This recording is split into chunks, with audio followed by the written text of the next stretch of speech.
আসসালামু আলাইকুম। জুমা মুবারক সবাইকে। কেমন আছেন সবাই? আশা করি ভালো আছেন।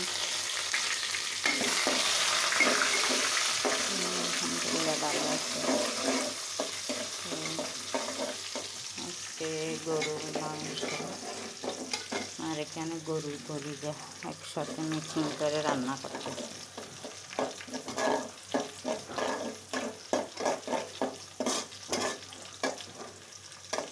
একটু পেঁয়াজ বেরেস্তা করে নিচ্ছি আর এখানে টমেটো কুচি, এখানে সব মশলা নিয়ে নিলাম।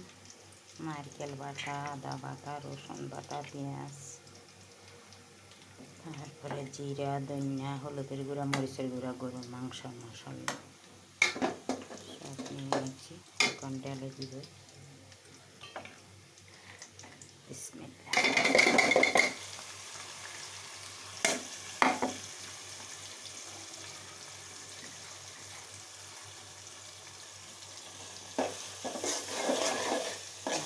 হালকা চিনি দিয়ে দিচ্ছি।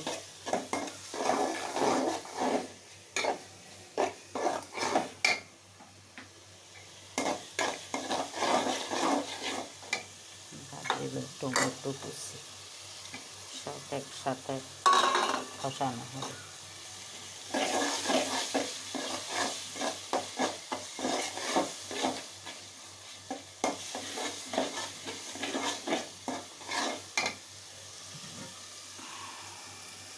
গতবারে রান্না করছিলাম শুধু কলিজা, আর এবারে মিক্সিং করে দিব একসাথে। আগে সিদ্ধ করে ফেলছি হলুদ দিয়ে কলিজা এগুলো।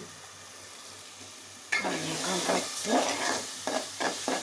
একসাথে রান্না করে।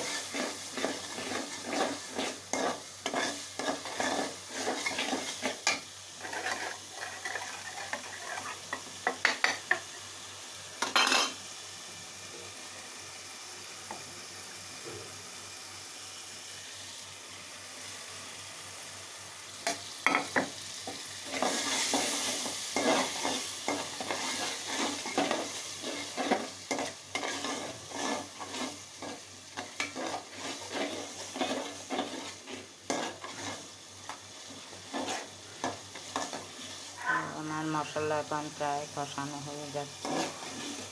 কারণ আগে গরুর মাংসগুলো দিয়ে দিব, তারপরে দিব কলিজা, কারণ কলিজা সিদ্ধ করা হয়েছে।